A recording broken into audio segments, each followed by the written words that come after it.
Hello সবাইকে। আশা করছি সকলে অনেক ভালো আছেন। WooCommerce এর আজকের এই পার্টে আমি দেখাবো কিভাবে আপনি আপনার WooCommerce ওয়েবসাইটে Stripe অ্যাকাউন্টকে ইন্টিগ্রেট করতে পারেন। অর্থাৎ আপনার WooCommerce ওয়েবসাইটে পেমেন্ট গেটওয়ে হিসেবে Stripe কে সেটআপ করতে পারেন। আমরা যারা WordPress নিয়ে কাজ করি তাদের প্রায় সময়ই WooCommerce এর জন্য Stripe, PayPal এসব পেমেন্ট গেটওয়ে সেটআপ করা লাগে। তো PayPal নিয়ে ইতিমধ্যে আমি একটি ভিডিও পাবলিশ করেছি। আপনি চাইলে ভিডিওটি দেখে নিতে পারেন এবং আমি ডেসক্রিপশনে ভিডিওটি লিংক দিয়ে দিব। এখন এই পর্যায়ে আমরা সেটআপ করব Stripe পেমেন্ট গেটওয়ে। তো চলুন শুরু করা যাক। তো স্ট্রাইপ পেমেন্ট গেটওয়েটি সেটআপ করার জন্য আমাকে একটি প্লাগইন ইনস্টল করতে হবে, যেটি সম্পূর্ণ ফ্রি প্লাগইন। এটি আমরা wordpress.org তে পাবো, যেটির জন্য আমরা প্লাগইন থেকে অ্যাড নিউতে যাব।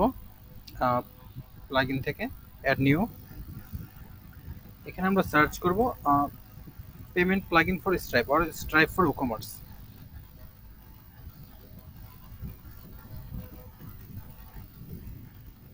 ফর WooCommerce বা পেমেন্ট প্লাগইন ফর WooCommerce এরকম কিছু লিখে সার্চ করলে আমরা প্লাগইনটিকে পেয়ে যাব। তো স্ট্রাইপ ফর WooCommerce দেওয়ার পর এখানে আমাকে দুইটি প্লাগইন সাজেস্ট করছে। প্রথম প্লাগইন এটি এবং এটি হচ্ছে দ্বিতীয় প্লাগইন।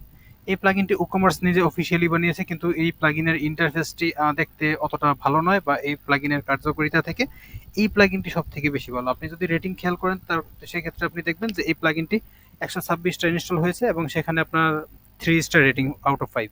কিন্তু এখানে 151টা ইনস্টল হয়েছে এবং 151টা রেটিং আছে এবং এখানে আপনার সবগুলোই 5 স্টার আছে। তার মানে আপনি বুঝতেই পারছেন যে কোন প্লাগইনটি বেস্ট।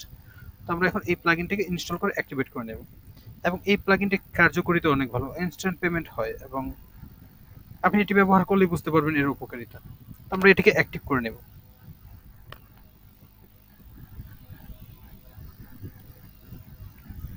এটিকে ইনস্টল করে অ্যাক্টিভেট করার পর এখন এটি আমাকে সরাসরি রিডাইরেক্ট করে আমাকে নিয়ে আসছে স্ট্রাইপ পেমেন্ট সেটআপ করার জন্য। তো এখান থেকে আমরা স্ট্রাইপটি সেটআপ করব। তো এখানে বলছে যে ইমেল, এবং এটা দিলে এটা একটা সাবস্ক্রিপশন তৈরি হবে। তো আমি এটি কোনো সাবস্ক্রিপশন নিতে যাচ্ছি না, আমি সরাসরি এটিকে সেটিং এ চলে যাব। এবং সেটিং এ যাওয়ার পর এখান থেকে আমি এখান থেকে আমি টেস্ট মোড না দিয়ে এখানে আমি দিব লাইভ মোড। লাইভ মোড দিয়ে এটিকে আমি একবার আপডেট করে নেব। আপডেট করে দেওয়ার পর আমাকে এখানে কানেক্ট স্ট্রাইপ অ্যাকাউন্ট, আমার স্ট্রাইপ অ্যাকাউন্টে এখানে কানেক্ট করতে বলছে। তো আমি এখানে সরাসরি ক্লিক করে কানেক্ট টু স্ট্রাইপে ক্লিক করব।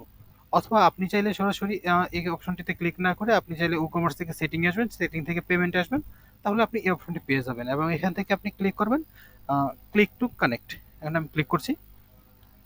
ক্লিক করার পর আমাকে এখন স্ট্রাইপ লগইন পেজে নিয়ে যাবে। তো এখানে আমাকে স্ট্রাইপ লগইন করতে হবে। তো আমি এখানে আমার ক্লায়েন্টের স্ট্রাইপের ইউজার এবং পাসওয়ার্ডটি দিয়ে নিচ্ছি। স্ট্রাইপের ইউজার ইমেল, আমরা প্রথমে এখানে ইউজার ইমেল দিব, তারপর পাসওয়ার্ডটিকে আমরা এখানে দিয়ে নিব। আমরা যদি এটিকে এখানে কপি করে এখানে পাসওয়ার্ডটি বসিয়ে দিই, তো এখানে আমার এখন ক্লায়েন্টের ইমেলের মধ্যে একটি নোটিফিকেশন যাবে, অর্থাৎ ওটিপি কোড যাবে। এই ওটিপি কোডটি আমাকে নিতে হবে, এটি তার ফোন নম্বরে যাবে। তো এটি আমি ওটিপি নেওয়ার চেষ্টা করছি ক্লায়েন্টের কাছ থেকে। তো একটু ওয়েট করার পর ক্লায়েন্ট আমাকে ওটিপি কোডটি অবশ্যই দিয়ে দিয়েছে। আমি এখন ওটিপি কোডটি লিখবো।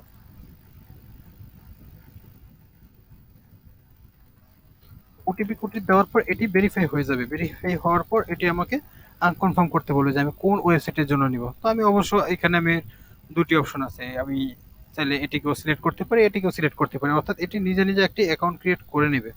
তো আমি দ্বিতীয়টিকে দিলাম, বা আপনি এখানে নতুন হলে আপনাকে এখানে নতুন ইনফরমেশন দিবে। এটি হচ্ছে আপনার বিজনেস অ্যাকাউন্ট সম্পর্কে জানতে চাইবে। তো এটি আমাকে বিজনেস অ্যাকাউন্ট সম্পর্কে নতুন করে অ্যাড করতে বলছে। আমি যদি উপরেটা চেক করি, আমার ক্লায়েন্টের কোনটিতে অলরেডি বিজনেস অ্যাকাউন্ট ক্রিয়েট করা আছে। ও মাই গড,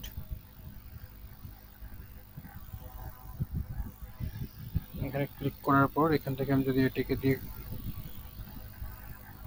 ওকে, তো এখানে ক্লিক করার পর এটি আমাকে কিছুটা সময় নেবে কানেকশন হওয়ার জন্য।